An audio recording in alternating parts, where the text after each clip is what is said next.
దైవజనుడి గుండెలో ఉన్న వేదన ఏంటి? ఒక దైవజనుడి గుండెలో ఉన్న భారం ఏంటి? ఒక దైవజనుడు దేనికోసం భయపడుతున్నాడు?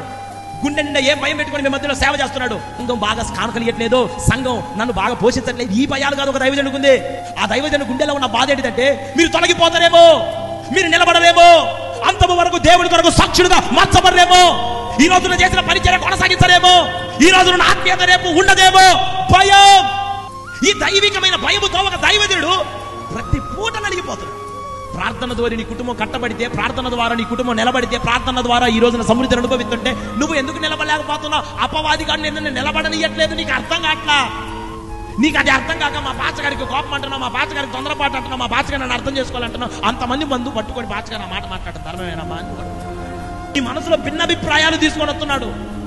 గమ్యం మీద దృష్టి పెట్టకుండా అనవసరమైన వాటి మీద దృష్టి పెట్టేటట్టు చేస్తాడు. నేనేమంటానంటే, దుర్మార్గులైన మనుషులతో బతకడం నీకు చేతనైంది, కానీ నమ్మకస్తులైన దేవునితో నడవడం నీకు చేతనైందా? ఎందుకు నడవలేకపోతున్నావు? ఎందుకు ఈ ప్రయాణంలో ఆగిపోతున్నావు? ఎందుకు నీ అడుగులు తడబడుతున్నాయి?